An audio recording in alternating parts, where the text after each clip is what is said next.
Set Girl. Halo semuanya, sebelum kita memulai video pembelajaran hari ini, saya akan memperkenalkan nama saya yaitu Yulensi Tamuina dari kelas 10C. Di sini saya ingin mengajak teman-teman sekalian untuk sama-sama belajar mengenai pengertian ilmu sosiologi, sejarah, dan ruang lingkupnya.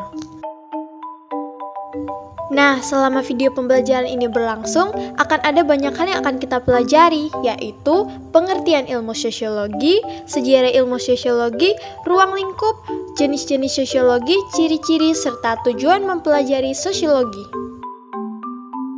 Sekarang waktunya kita akan masuk kepada pengertian sosiologi. Pasti dari kalian masih banyak yang bertanya kan, apa sih sosiologi itu? Maka dari itu, kawan-kawan wajib untuk menyimak video berikut, yaitu mengenai pengertian sosiologi. Di dalam Kamus Besar Bahasa Indonesia atau KBBI, sosiologi mempunyai arti sebagai pengetahuan atau ilmu tentang sifat, perilaku, dan perkembangan masyarakat. Ilmu ini tentang struktur sosial, proses sosial, dan perubahannya. Yang perlu kamu ketahui, sosiologi sendiri berasal dari gabungan dua kata loh, yaitu socius bahasa Latin yang berarti kawan dengan logos bahasa Yunani yang bermakna ilmu pengetahuan. Maka dari itu, dapat disimpulkan bahwa sosiologi adalah ilmu yang mempelajari perilaku manusia dalam bermasyarakat. Serta, menurut data yang diperoleh, ilmu pengetahuan ini mempelajari perilaku manusia dan masyarakat dalam sebuah kelompok yang sedang dibangun. Contoh kelompok tersebut adalah keluarga, suku bangsa, negara, sampai organisasi politik. Di sini saya akan memberikan sebuah contoh sederhana kepada teman-teman sekalian, yaitu keluarga. Keluarga merupakan sekelompok manusia yang hidup bersama di tempat yang sama dalam waktu relatif lama dan membentuk kesetiaan, serta memiliki hubungan saling memahami, mengerti, merasakan, dan memiliki harapan yang sama. Dan terdapat sistem komunikasi dan adanya peraturan dalam mengatur hubungan antara keluarga sehingga tercipta sistem kehidupan bersama. Pada tahun 1838, seorang ilmuwan asal Prancis bernama Auguste Comte memperkenalkan istilah sosiologi di dalam bukunya yang berjudul Croix de la Philosophie Positive.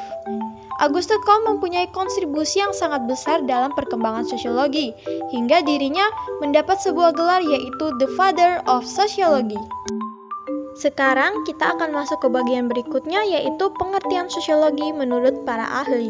Di sini ada 5 orang ahli. Yang pertama adalah Auguste Comte. Sebagai orang yang mencantumkan konsep sosiologi, Auguste Comte mengatakan bahwa sosiologi merupakan ilmu positif. Artinya, dalam mempelajari berbagai gejala sosial yang ada dalam masyarakat, sosiologi sangat berlandaskan pada logika ilmiah dan rasional. Yang kedua, menurut Karl Marx.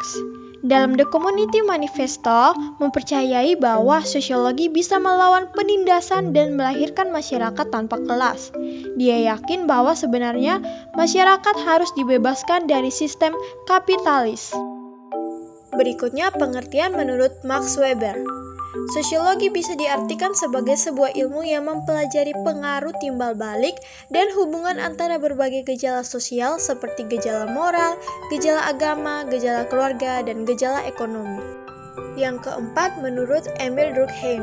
Menurutnya, ilmu ini mengkaji institusi sosial serta fakta yang ada dalam berbagai tatanan masyarakat. Ia percaya bahwa dari kumpulan fakta yang berhubungan dengan cara bertindak dan berpikir itu, ada kekuatan yang bisa mengendalikan sebuah individu.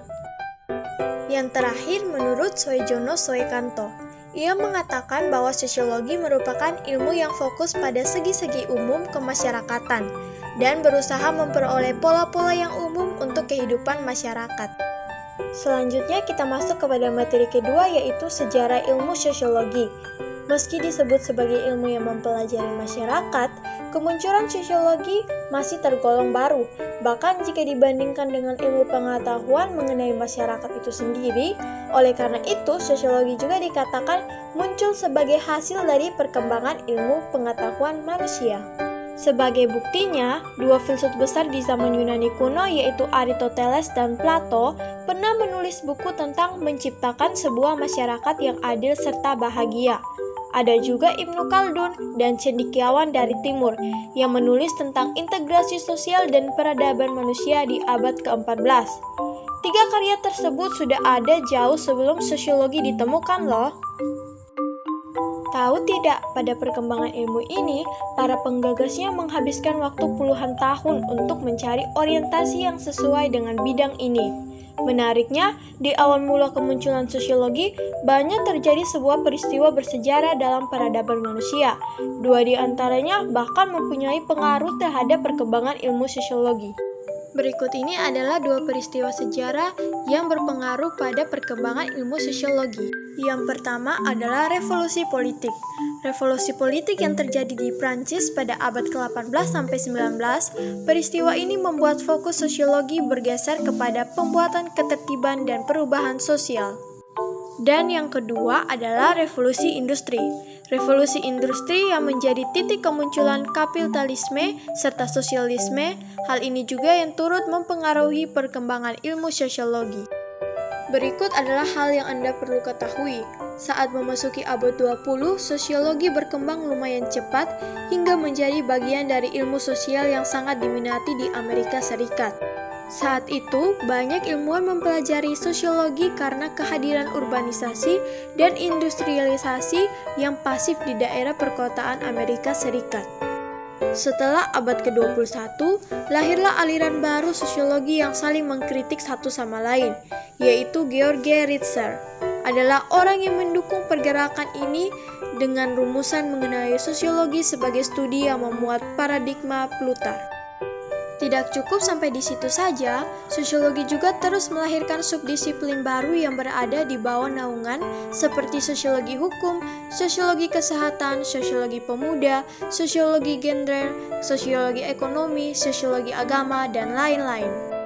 Sekarang kita masuk kepada materi selanjutnya, yaitu ruang lingkup sosiologi. Ruang lingkup sosiologi sendiri sangat luas karena mencangkup hampir seluruh bidang yang ada dalam kehidupan masyarakat seperti ekonomi, pendidikan, politik, agama, atau kebudayaan. Dan pastinya semua bidang tersebut dilihat dari perspektif sosiologi.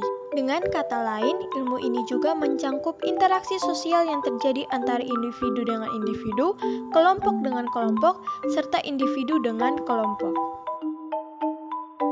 Akan tetapi, pada hakikatnya sosiologi sebagai ilmu yang mempelajari struktur sosial memiliki tiga ruang lingkup utama, yaitu ilmu sosial. Sosiologi bukan bagian dari ilmu alam atau ilmu pasti yang menyangkut perbedaan isinya. Sebaliknya, sosiologi adalah ilmu kategoris atau hanya fokus kepada apa yang sedang terjadi, bukan apa yang seharusnya terjadi atau sudah terjadi. Yang kedua adalah ilmu murni. Sosiologi juga merupakan ilmu pengetahuan yang murni karena tujuannya adalah untuk mendapatkan pengetahuan yang dalam tentang masyarakat, bukan untuk menggunakan pengetahuan tersebut kepada masyarakat. Akan tetapi, sosiologi juga bisa digunakan dalam berbagai hal seperti pembuatan undang-undang karena dia digunakan untuk memperoleh fakta-fakta yang digunakan sebagai jalan keluar dari sebuah permasalahan yang terjadi di dalam masyarakat. Yang ketiga adalah sebagai ilmu pengetahuan. Sosiologi juga termasuk ilmu abstrak atau tidak konkret, artinya dia memperhatikan bentuk serta pola peristiwa yang ada di dalam masyarakat. Nah, sekarang saya ingin mengajak teman-teman untuk mengenal apa saja jenis-jenis sosiologi. Nah, jenis-jenis sosiologi yang pertama adalah sosiologi umum. Sosiologi umum adalah bidang yang menyelidiki dan mempelajari perilaku manusia dalam mengadakan hubungan di masyarakat secara umum. Dan yang kedua adalah sosiologi khusus. Sementara sosiologi khusus menyelidiki dan mempelajari berbagai sektor dalam kehidupan masyarakat. Yang ketiga adalah sosiologi sebagai ilmu terapan. Sosiologi sebagai ilmu terapan artinya memiliki tujuan mencari bagaimana cara menggunakan pengetahuan ilmiah untuk memecahkan masalah praktis yang ada di masyarakat. Yang terakhir atau keempat, sosiologi sebagai ilmu murni. Sosiologi juga disebut sebagai ilmu murni karena memiliki tujuan membentuk dan menggambarkan pengetahuan secara abstrak sehingga mutunya dapat dipertimbangkan. Jika tadi kita sudah mempelajari mengenai jenis-jenis sosiologi, sekarang kita akan masuk kepada ciri-ciri utama sosiologi. Ciri yang pertama adalah teoritis. Teoritis ialah sosiologi selalu berusaha menyusun sebuah abstraksi yang berupa kesimpulan tentang hubungan sebab akibat dari berbagai gejala sosial yang diteliti dengan berdasarkan kepada hasil pengamatan empiris. Yang kedua adalah empiris. Sosiologi sebagai ilmu pengetahuan berdasarkan kepada realitas sosial yang benar-benar terjadi di lapangan dan bukan merupakan sebuah spektakulasi. Yang ketiga adalah non-etis. Tugas sosiologi bukan untuk menentukan mana yang baik dan buruk dalam permasalahan ilmu ini. Namun ilmu ini fokus memberikan penjelasan yang logis tentang latar belakang fenomena tertentu. Dan yang keempat adalah kumulatif. Kumulatif artinya sebuah argumen tentang fenomena tertentu dalam sosiologi harus berlandaskan kumpulan beberapa teori yang sudah ada sebelumnya. Dan di sini kita akan mempelajari materi terakhirnya, yaitu tujuan dari ilmu sosiologi. Tujuan mempelajari ilmu sosiologi adalah untuk menghasilkan pengertian-pengertian dan pola-pola umum, karena sosiologi meneliti dan mencari apa yang menjadi prinsip atau hukum-hukum umum dari interaksi antara manusia dan juga perihal sifat hakikat, bentuk, isi, dan struktur masyarakat.